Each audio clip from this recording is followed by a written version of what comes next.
Hi, good morning, and this is the Master Your Dragon series, and we're looking at advanced skills in emotional competence. And we're now going to have a few modules focusing on emotions and the emotional self, and very much drawing on the science of affective neuroscience.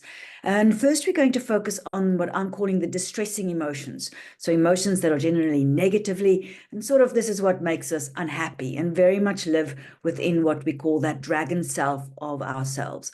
So remember, we've got this unconscious, subconscious, irrational self, mainly driven by our survival brain. And in contrast, we have this master that's supposed to manage our lower dragon, our conscious, rational self that is led by the prefrontal cortex. And today we're going to be looking at these three particular emotions. They are very primal, basic emotions described in affective neuroscience. And all of our other sort of distressing negative emotions are usually cognitive combinations of these three. So if we just look a little bit at understanding these emotional spaces that we might find ourselves in, it's helpful to understand how this dragon and master interacts. So as we go through life, the dragon, our survival mode, is always active and is always there scanning the environment for, is there anything that's threatening us, or is there any particular drives, things that I would like to get to, like food or sex or tribe or power or whatever it is. If everything is safe and we don't have adrenaline running in our body, we are actually now able to engage our prefrontal cortex. We have access to our whole brain, to our master, to our survival brain, and the master is actually happily in charge. And now we're able to be conscious and awake. And now you can engage in doing all kinds of amazing, complicated things, from maths problems to learning a foreign language, to doing a lecture, to navigating complicated relationships. And when we are in these spaces, it's possible for us to have positive emotional states. And I like to think of these as these positive emotional rooms that one can move through and move in. And we'll talk in the next module about those. But if there's anything that's not safe, then this triggers like an alarm. The dragon goes, something's wrong, and takes control. And then we have these instincts to either follow this urge to avoid this pain or go after whatever it is that's triggering that drive. And important to understand that these impulses are driven biologically by endocrine hormones and neuropeptides, and it creates this subconscious need to behave in a specific way. So these emotions are very much bodily created. And I like to think of them as negative emotional tunnels, using a term by Emily Nagoski, because when you're in them, they're biologically created. You can't just snap in and out of them. We quite often can get stuck in them. And as you go through your day, you will find yourself either in one of these positive emotional rooms or one of these negative emotional tunnels. And these quite often is going to drive your behavior in terms of what is going to happen next. So let's just look at these three in a bit more detail, three of these basic primal emotions. And we share them with animals and small children, so we can use a little bit of examples out of small children and what they experience. And the first one is a very primal emotion that's from the day we are born, and it's called the grief panic affective state by Panksepp. And that is that extreme feeling of when there's a lost connection, when you feel abandoned, when you're lonely. It happens when we go through bereavement. It happens when we go through breakups of emotional relationships. And it has to do with in the small child when there's an absence of a caregiver. So you can imagine a little child in a shopping center, lets go of mom's hand and gets lost somewhere among the aisles, and suddenly looks around and mom's not there. And the first thing one has is an extreme feeling of panic. And actually, as one runs around trying to find the mother, that panic can actually build, trying to get back to their caregiver. If you're in a scenario where the caregiver is not going to come back, so for example, somebody's broken up with you or you're going through a bereavement, then one goes into this very deep feeling of grief. And somebody who's, for example, isolated, like when they put people in isolation, can actually enter a state of numb apathy if they've been in this state of panic and grief for too long a period of time. Now, each of the emotions has a biological role. They're trying to get the creature to do something, whether it's animal or human. And the way grief panic works is by creating an intense experience of extreme emotional pain. So grief panic is equivalent to pain. And the pain, the idea with the pain is, biologically speaking, is that it will make that small child or that animal cry out. And then mothers has been particularly primed for that cry. And that cry will hopefully bring a caregiver who will then find this creature and look after it. So to be able to get the creature to cry out, it literally creates extraordinary pain. What's also interesting to notice is that when the caregiver returns, or if somebody comes and gives you a hug or looks after you, your body actually has an extreme feeling of relief and happiness when somebody then does return. And it's actually mediated through endorphins. So endorphins is the most powerful neuropeptide that ameliorates the feeling of grief and panic. And if one gets stuck within these emotional tunnel, or if this particular feeling becomes a long-term mood, that is what we call depression. And I want you to note again that the experience is this extreme emotional pain, and that's why there's such a high suicidality specifically linked to depression. Very hard to live with. So any of these emotional states are linked to specific irrational thoughts that it creates, and also irrational behaviors that comes out of it. So for example, when somebody who's, for example, been through a breakup might have thoughts and ideas that I'm unlovable, I do not matter. Actually, even having ideas that they did something wrong, and that's why the other person left. Feeling of not being able to live with this pain, so not being able to imagine that the pain would ever go away, and that's always the risk with suicide. Or having an idea that I must do something to make myself lovable, I must do something to attract other people. So there's a whole host of these very irrational thoughts that lives in this space. And then there's those particular behaviors. So we mentioned those specific behaviors when we talked about how the dragon manages distressing emotions. And so you might go, somebody goes into like a fawning mode. So they might have a partner who's very emotionally rejecting of them, and they might do all kinds of things to try and please that partner, to try and get that connection back. If nobody's coming back, or if they find themselves very isolated, they might go into a state of self-pitying and a victim state, unable to move forward. What quite often happens, and it's like a vicious cycle, so they feel unlovable and they feel abandoned and lost. And then there's a tendency to isolate yourself even further, just not wanting to engage and frightened of being rejected again. And then, of course, suicide would be the most extreme form of avoidance in these scenarios. So I mentioned earlier the role of endorphins in actually ameliorating this feeling of abandonment and grief, and therefore the most powerful emotional state that is linked to the addiction of opiates is this feeling of abandonment and lack of social support. And that's also a vicious cycle. So somebody who's addicted to heroin, for example, might find that they also get rejected by their family as a result of the addiction, which makes them even more socially isolated and makes it even more difficult to get out of the addiction cycle.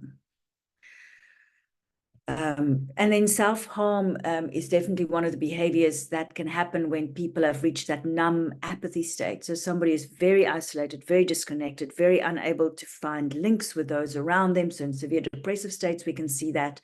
They might even have a feeling by harming, for example, cutting is a way to actually try and feel and a way to re-engage with their own body when they've been biologically numbed like that.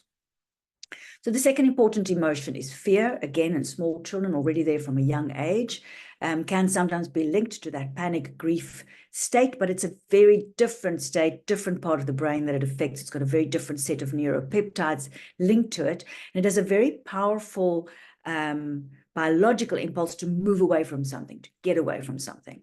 And fear can include from having just a niggling worry, a little bit worried, nervous about something, right down to full terror and everything in between.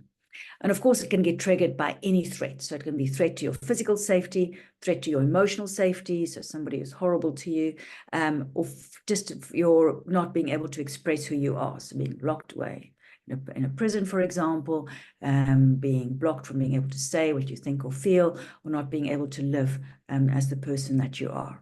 And of course, all of our anxiety disorders are mood states that you will get stuck in if you get stuck in the fear state. And again, it's biological. So your body is creating this biological tunnel that you then find yourself in. So some of the irrational thoughts you might have when you're in a fear state is things like, well, I can't be here, I can't do this, I just can't manage this, I'll deal with it some other time. The what if, so what if this happens and what if that happens, and oh my gosh, what if he says this or what? So you start thinking and worrying about all kinds of other things that might happen. But also a feeling of powerlessness. So there's nothing I can say, there's nothing I can do that's going to make a difference. I'm unable to actually manage what's happening. So the behaviors that might come out of some of these thoughts is, again, the pleasing might come in, and now it's about backing down. So not saying what you're thinking, just agreeing with everything the other person is doing, trying to not escalate a situation further.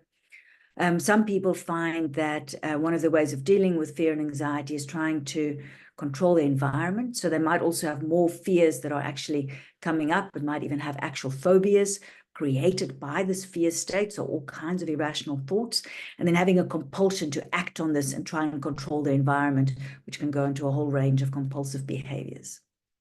I think we've all experienced that anxiety loop where you lie in bed worrying, all those what ifs coming in. The what ifs doesn't actually solve anything, but the more you're worrying, the more adrenaline you make, the more frightened you become, and the more worries you have. So one can sort of stay awake a whole night like that.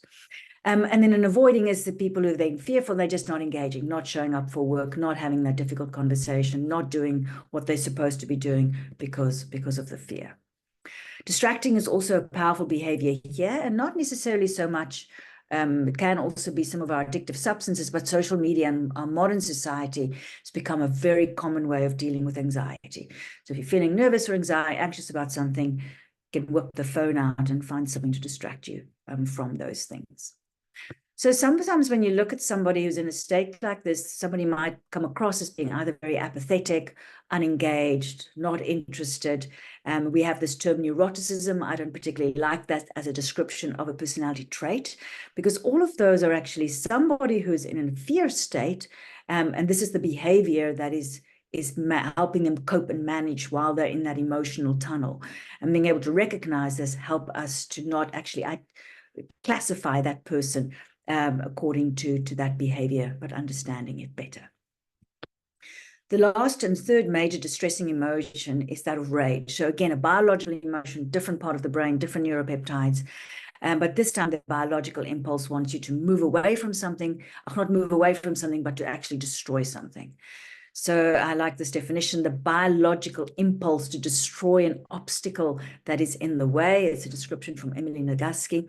And this is actually where we feel like breaking things, and actually literally breaking physical things, but also literally wanting to punch somebody or wanting to say something or wanting to act on something. It's a very powerful biological impulse to act, to do something. And of course, all of aggression lives within rage.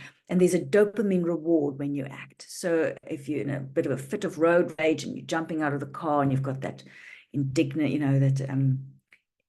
indignant rage that you are ranting against somebody, there's actually a part of it that feels very satisfying to act.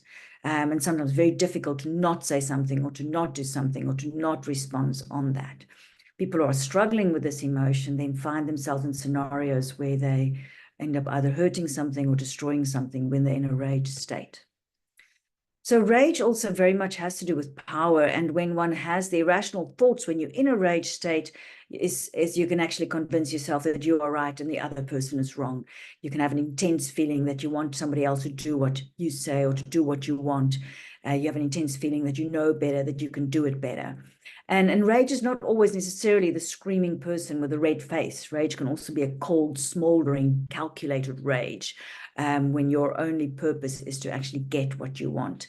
So the kinds of irrational behaviors can go right down from criticizing, being very negative and destructive about somebody else or about a particular thing, going into an analytical preaching mode, trying to tell somebody else that you know better.